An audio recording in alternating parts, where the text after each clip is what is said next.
नमस्कार दोस्तों, मैं doctor Rajesh Sharma, osteopath and physiotherapist, आप सभी का अपने YouTube चैनल में स्वागत करता हूं।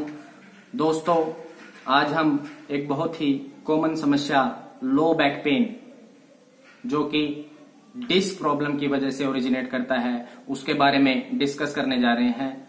दोस्तों, हमारी स्पाइन को 3 हिस्सों में डिवाइड किया गया है। सबसे ऊपर का हिस्सा, जिसको हम सर्वाइकल स्पाइन कहते हैं, जिसमें 7 वर्टिब्रा होते हैं। दूसरा हिस्सा थोरेसिक स्पाइन, जिसमें 12 वर्टिब्रा होते हैं। तीसरा हिस्सा लंबर स्पाइन, जिसमें 5 वर्टिब्रा होते हैं। सबसे नीचे का हिस्सा सैक्रम। सैक्रम में 5 वर्टिब्रा होते हैं, जो कि फ्यूज होते हैं, आपस में जुड़े हुए होते हैं। तो टोटल मिला के हमारे स्पाइन के अंदर 33 यानी कि 33 वर्टिब्रा होते हैं और टोटल 23 डिस्क होती है। दोस्तों, जब हम कुछ ऐसा कार्य रिपीटेडली करते रहते हैं, जिससे जैसे कि आगे झुकना, झुक के बोझ उठाना, बहुत ज्यादा सीटिंग करना, जिसकी वजह से हमारी स्पाइन के ऊपर स्ट्रेस पड़ा रहता है। जब हम आगे झुक के कुछ बोझ उठा रहे हैं, रिपीटेडली वही काम कर रहे हैं, वही एक्टिविटी कर रहे हैं, हम बहुत ज्यादा सीटिंग कर रहे हैं, उससे क्या होगा, हमारे स्पाइन के ऊपर कॉन्टिन्यूअस स्ट्रेस पड़ा रहता है। वो स्ट्रेस हमारा डिस्क पे आता है, पूरा का पूरा। डिस्क पे आने की वजह से हमारे डिस्क के अंदर चेंजेस आने स्टार्ट हो जाते हैं। डिस्क के 2 पार्ट होते हैं, बाहर का पार्ट एनुलस फाइब्रोसिस और बीच का पार्ट न्यूक्लियस पल्पोसस। जब डिस्क के ऊपर एबनॉर्मल स्ट्रेस पड़ना शुरू होता है, हम एक छोटा सा एग्जांपल लेके चल सकते हैं कि डिस्क एक बैलून की तरह है।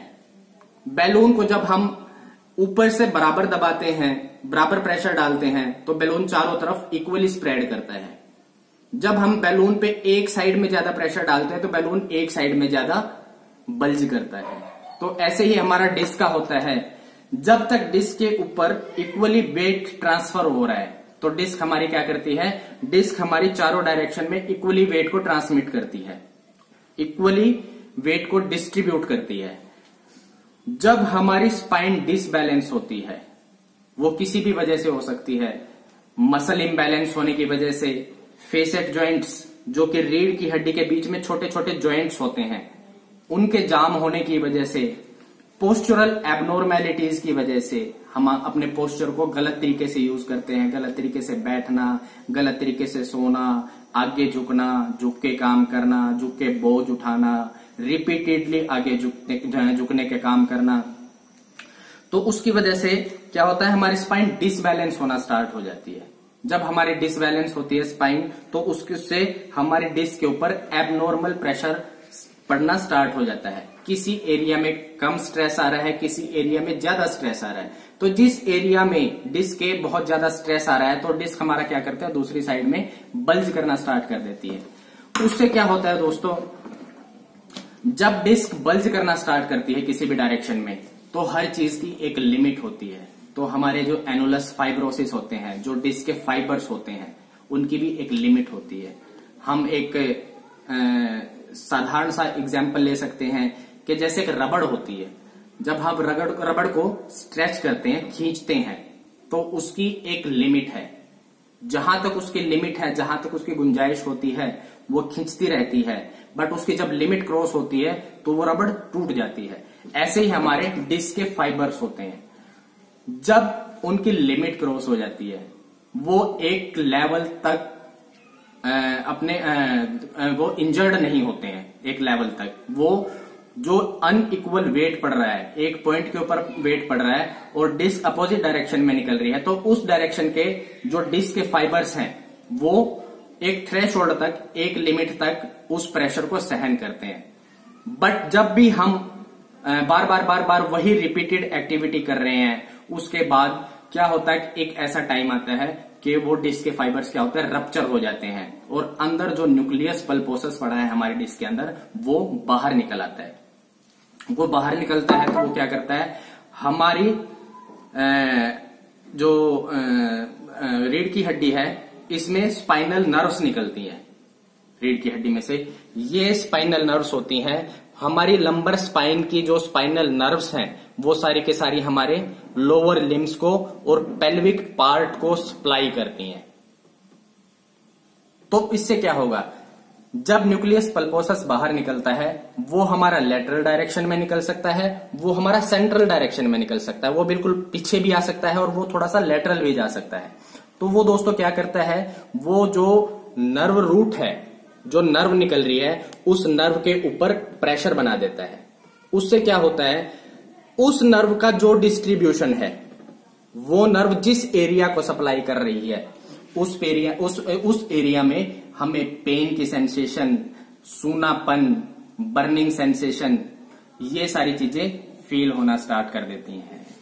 तो जितनी डिस्क फटती हैं, जितनी डिस्क हमारी रप्चर होती हैं, जितने नर्व पे कंप्रेशन होता है, उतने ही ज्यादा सिम्टम्स आते हैं हमारे अंदर। तो दोस्तों, जब नर्व प्रॉब्लम डिस्क की वजह से होती है तो हमारे लोअर लिम्ब में, पैरों के अंदर दर्द जाना स्टार्ट हो जाता है। दूसरी चीज, हमारे लो बैक के जितने भी मसल्स हैं वो सारे स्पाज्म में चले जाते हैं, जकड़ जाते हैं। वो जकड़ने की वजह से हमें लो बैक पेन भी स्टार्ट हो जाता है, लो बैक पेन भी। तो अर्ली सिम्टम्स जो होते हैं, early symptoms low back pain से स्टार्ट होते हैं। पेशेंट उसको इग्नोर करता रहता है और उसका कोई अप्रोप्रिएट ट्रीटमेंट ना मिलने की वजह से वो क्या करती है, डिस्क हमारी रप्चर हो जाती है एक लेवल पे जाके, और उससे हमारी नर्व रूट के ऊपर कंप्रेशन बन जाता है, जिससे हमें रेडिकुलोपैथी यानी पैर के अंदर दर्द जाना स्टार्ट हो जाता है दोस्तों। तो सबसे पहले तो आप अपने पोस्चर का ध्यान रखिए। जो आप गलत एक्टिविटी कर रहे हैं जिसमें आपके पोस्चर के ऊपर एबनॉर्मल स्ट्रेस पड़ रहा है, आपका बैठने का तरीका, आपका लेटने का तरीका, ये सारी चीजें जो पोस्चर को बिगाड़ने वाली हैं, आप उसकी है तो कृपया हमसे संपर्क करें। हमारा काम स्पाइन को बैलेंस करना है। उससे क्या होगा, इक्वली वेट डिस्ट्रीब्यूशन स्टार्ट हो जाएगा पूरी की पूरी स्पाइन के ऊपर। वेट बियरिंग जो स्ट्रेस हमारे डिस्क के ऊपर आ रहा है वो इक्वली ट्रांसमिट होना स्टार्ट हो जाएगा। उससे क्या होगा, जो एनुलस फाइब्रोसिस फट के न्यूक्लियस पल्पोसस बाहर निकला है वो समय के साथ धीरे धीरे हील करना स्टार्ट हो जाएगा, और उससे जो नर्व रूट के ऊपर कंप्रेशन बना है वो कंप्रेशन रिलीव हो जाएगा। उससे क्या होगा, जो हमारे नीचे सिम्टम्स आ रहे हैं, पैर के अंदर जो पेन आ रहा है वो धीरे धीरे वो खत्म होना स्टार्ट हो जाएगा।